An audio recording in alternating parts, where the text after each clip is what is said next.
और ये सीधी तस्वीरें आप देख रहे हैं अनुविभाग केंद्र से, जहां टीए की बैठक रखी गई है। टीए की बैठक में शामिल होने पहुंचे हैं मुख्यमंत्री भजनलाल शर्मा, बीजेपी प्रदेशाध्यक्ष सीपी जोशी, पूर्व स्पीकर हरिशंकर भाभड़ा की टीए की बैठक है। यह अहम तस्वीरें आप देख रहे हैं।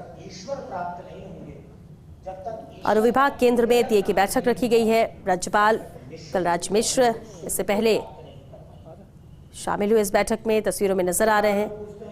विधायक कालीचरण सराफ,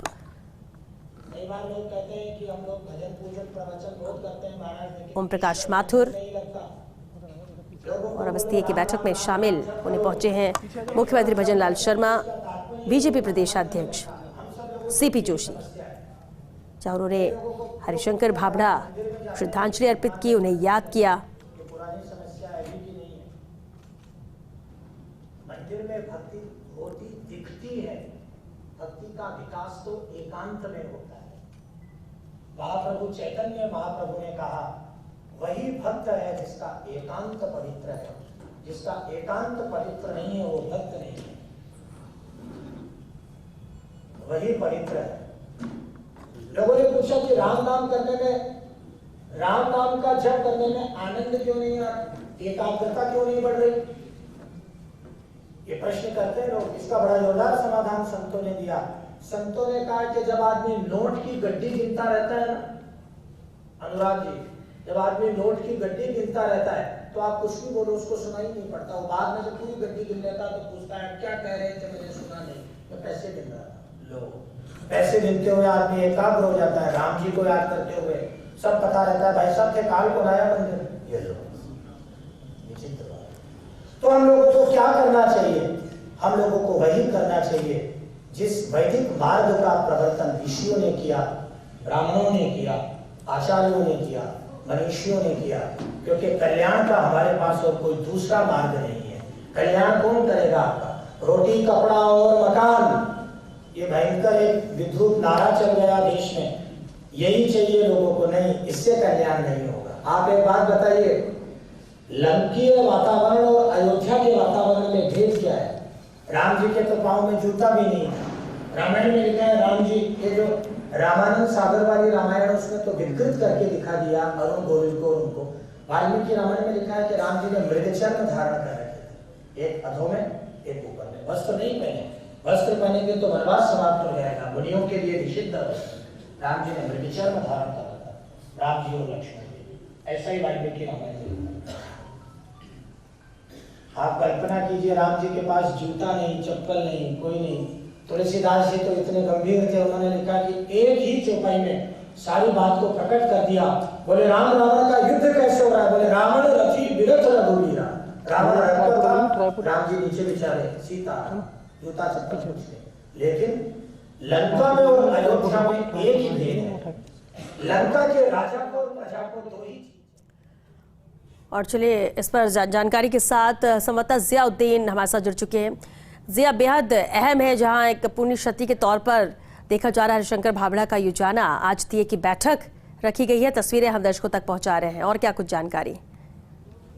देखिएगा कि हरिशंकर भाभड़ा एक अपने आप को अंदर राजस्थान की राजनीति के अंदर अहम रखते थे, क्योंकि वो बीच में नहीं रहे और निधन हो गया। अब तो इसमें टीए की बैठक का आयोजन किया गया है। इसके अंदर आप देख सकते हैं कि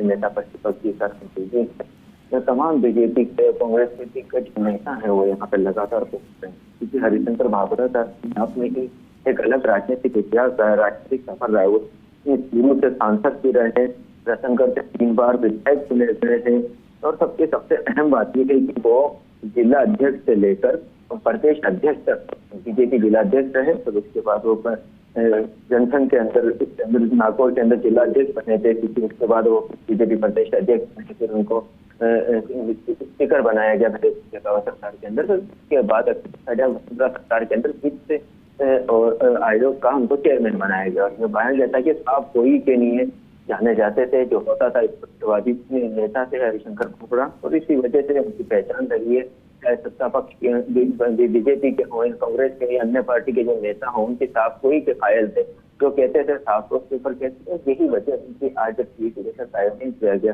जिनका भाव हमारे बीच में मौजूद नहीं है, तो ऐसे में तमाम वो राजनीतिक के दिग्गज लोग यहाँ पे जमा हुए हैं और श्रद्धांजलि अर्पित कर रहे हैं। बिल्कुल जिया, गणमान्य लोग नजर आ रहे हैं। और भी कोई शामिल होने वाला है क्या? हालांकि तस्वीरें देख पा रहे हैं हम जहां मुख्यमंत्री मौजूद हैं, राज्यपाल की मौजूदगी है, बीजेपी प्रदेश अध्यक्ष मौजूद हैं, और राजनीतिक सामाजिक क्षेत्र से जुड़े हुए और कौन से लोग हैं जो शामिल हैं इस बैठक में मौजूद हैं? देखिएगा, अगर बात की जाए जैसे आपने कहा कि राज्यपाल कलराज मिश्र मौजूद है, सीएम भजनलाल शर्मा मौजूद है, मौजूद है, राज्यसभा सांसद ओम माथुर मौजूद है, कांग्रेस के पूर्व प्रदेश अध्यक्ष डॉक्टर चंद्रभान मौजूद है, तो परिणामी आए थे यहाँ पर वो भी मौजूद है, और साथ ही नेता सीताराम दूली भी यहाँ पर मौजूद है। कई सामाजिक क्षेत्रों से जुड़े हुए लोग, और खासतौर से अगर बात की जाए तो चूरू, नागौर और आसपास के इलाके में कई लोग यहाँ पर पहुंचे थे, क्योंकि हरिशंकर भाभड़ा जिनका जुड़ाव था वो तमाम लोग यहाँ पे पहुंचे हैं और वो श्रद्धांजलि अर्पित कर रहे हैं। चौक पर जो परिवार है उनको ढांढस बंधा रहे हैं। तो फिलहाल आप देख सकते हैं तमाम जो राजनीतिक है इस समय बैठक के अंदर मौजूद है। बिल्कुल जिया, क्योंकि सभी श्रद्धांजलि अर्पित कर रहे हैं, किस तरह से हरिशंकर भाभड़ा को याद कर रहे हैं आज? क्योंकि पूर्व स्पीकर भी रहे, पूर्व उप मुख्यमंत्री भी रहे, 2 बार स्पीकर रहे हैं, और सबसे अहम बात और खास बात जो उनके लिए कही जाती है कि आम जन से जुड़ाव उनका रहा है। हर किसी के साथ एक अलग रिश्ता हरिशंकर भाभड़ा ने कायम किया, और यही वजह है कि उन्हें उनके राजनीति से इतर भी लोगों की मुलाकात का दौर, उनसे मिलना, उनसे बात करना, उन्हें याद करना लोग करते थे जब वो अस्पताल में भर्ती भी थे। किस तरह से उन्हें श्रद्धांजलि अर्पित की जा रही है, याद किया जा रहा है? देखिए, सबसे अहम जब हो जाता है जब आपकी किसी और पार्टी में हो, जिससे पार्टी के नेता आपके इसके अंदर अंतिम समय में, अंतिम यात्रा के अंदर या किसी बैठक में पहुंचते हैं, वो आपकी बड़ाई करते हैं। तो डॉक्टर चंद्रभान पूर्व कांग्रेस अध्यक्ष वो यहाँ पर पहुंचे, उन्होंने हरिशंकर भाभड़ा जी को लेकर चलते उनसे बात की, कहा कि हमारे पुराने साथी रहे हैं, साथ साथ हम विधानसभा के अंदर में हैं, और उस वक्त से लेकर अब तक लगातार उनका उनसे जुड़ाव रहा है। अगर भाभड़ा की बात की जाए तो छात्र जीवन से भी वो आरएसएस के अंदर जुड़ गए थे। आरएसएस के चिंतकों जो दिग्गज थे, पंडित पचास जिया, उनके शिष्य रहे हैं हरिशंकर भाभड़ा के। डीडवाना से बतौर वकील के तौर के ऊपर उन्होंने प्रैक्टिस शुरू की थी, और इसी दौरान जो भाभड़ा हरिशंकर भाभड़ा थे वो जनसंघ से जुड़ गए थे, विपक्ष के नेता के तौर के ऊपर अपनी पहचान बनाई नागौर के अंदर, और साथ ही इसके बाद सबसे पहले नागौर के अंदर जिलाध्यक्ष की जिम्मेदारी दी गई जनसंघ के अंदर, और 1966 से लेकर 1972 तक जनसंघ में कोषाध्यक्ष रहे। इसके बाद उपाध्यक्ष बने, और साथ ही 1981 से 1986 तक के अहम जब उनको बड़ी जिम्मेदारी दी गई, फिर उनको बीजेपी का प्रदेश अध्यक्ष बनाया गया। साथ ही देखा जाए तो 1978 से 1984 तक राज्यसभा सांसद रहे। चूरू जिले का वो रतनगढ़ से 3 बार विधायक चुने गए, और इसी दौरान वो पहले तो शेखावत की सरकार के अंदर स्पीकर भी बने, डिप्टी सीएम का भी उनको पद दिया, डिप्टी सीएम का पद भी दिया गया, और स्पीकर भी रहे। कुल मिलाकर देखा जाए तो उनका राजनीतिक सफर काफी महत्वपूर्ण रहा है, काफी प्रभावशाली रहा है, और आर्थिक और वित्तीय जो मामले होते थे उनका जानकार कहा जाता था। और यही वजह थी कि वसुंधरा सरकार के अंदर उनको वित्त आयोग का चेयरमैन बनाया गया था। और सबसे अहम बात यह थी कि साफ गोई के नहीं जाने जाते थे, स्पष्टता के नहीं जाते। कई ऐसा मौका आया जब अपने ही पार्टी के जो नेता होते थे उनको भी किसी चीज के लिए टोका, मना किया, उनकी बात मानने से इनकार किया। तो अपने आप के अंदर एक अलग ही राजनीतिक छवि बनाई थी हरिशंकर भाभड़ा ने, जो आज यहाँ पर नजर आ रही है। चलिए, बिल्कुल जिया, शुक्रिया आपका इस पूरी जानकारी के लिए। तस्वीरें लगातार हम अनुविभाग केंद्र से दिखा रहे थे।